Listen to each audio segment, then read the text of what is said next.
Vous connaissez tous le cidre breton et le cidre normand et vous avez probablement déjà acheté des bouteilles des marques Loïc Raison ou Écusson. Et bien aujourd'hui, la coopérative Agrial, qui est évidemment le producteur de ces cidres, va racheter le britannique Aston Manor. Bonjour Marc Robot. Bonjour. Merci d'être avec nous sur Europe 1. Vous dirigez Éclore. Éclore, c'est la filiale boisson de cette coopérative du groupe Agrial. Comment nous, dites-moi, qui sommes des tout petits finalement en termes de consommation de cidre à côté de nos voisins anglais, pouvons-nous aller jouer sur leur terrain ? Parce qu'on ose, parce qu'il faut le faire. Et ça, c'est français d'oser. Oui, absolument. En fait, Agrial possède depuis pas mal d'années en fait l'essentiel des marques de cidre en France. Le marché français est un marché qui est petit à l'échelle mondiale. 800 000 hectos, c'est ça ? 800 000 hectolitres, une moyenne de consommation de l'ordre de 1,5 litre par personne. Donc c'est un beau marché, mais c'est un marché qui est petit par rapport aux autres boissons. Oui, parce qu'en Angleterre, c'est 8 millions. En Angleterre, c'est 10 fois plus gros. C'est 10 fois plus gros et c'est 43% du marché mondial. Et comme nous sommes une coopérative, en fait, nous avons deux regards sur le marché. Un regard vers l'aval, vers les consommateurs, vers les clients, comment faire pour répondre à leurs demandes en lançant des nouvelles marques. Et puis un regard vers l'amont, vers la production. Nous, l'essentiel de nos pommes, c'est plus de 80% des pommes proviennent de nos adhérents. C'est ça, une coopérative.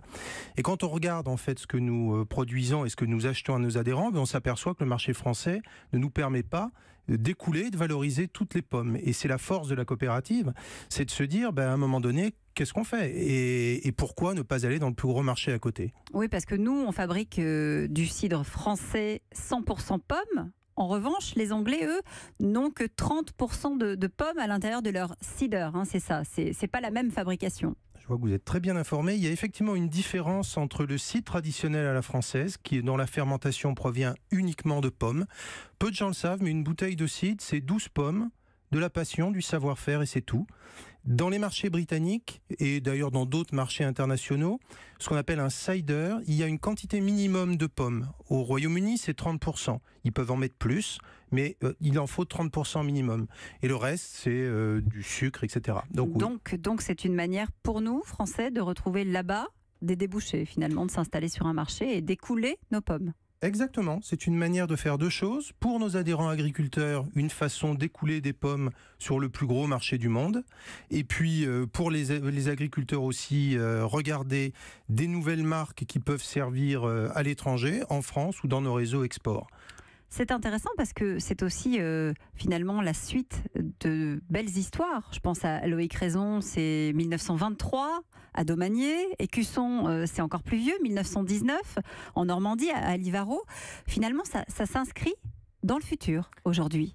Oui, je rajouterais Kérizac à Guenrouet en 1920. Cités, oui. Et c'est des marques anciennes, c'est des marques avec de la tradition, mais c'est des marques qui bougent sur le marché français parce qu'on a énormément d'innovation. Le cidre revient à la mode. On voit de plus en plus d'articles, de consommateurs qui nous parlent et qui disent étonnez-nous, excitez-nous, donnez-nous des recettes plus raffinées. On est en train de le faire, mais c'est aussi par des rachats comme celui-là qu'on va pouvoir probablement porter nos cidres à la française dans des marchés importants voisins. Oui, on a le sentiment finalement qu'il y a à la fois une continuité avec la tradition et puis un véritable renouveau qui s'opère. Parce qu'en 2016, il y avait eu un petit passage à vide, il y avait eu des disparitions de cidre dans certains magasins. C'est revenu depuis, ça va beaucoup mieux. Le marché va mieux. Il y a eu effectivement en 2016 un moment.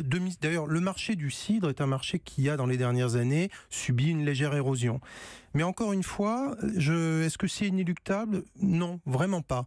Les consommateurs aujourd'hui, les clients nous disent qu'ils sont intéressés. Peut-être parce que, je répète, on sait que le cidre est un produit naturel, et peut-être aussi parce qu'on voit que le cidre est un produit soit artisanal, soit un produit de coopérateur, et c'est des valeurs qui, je crois, sont des valeurs qui parlent aujourd'hui. Le coach Frédéric Mazella. J'ai une question toute bête. C'est que j'entends 30% de cidre dans le cider, pas chez nous. Britannique, oui.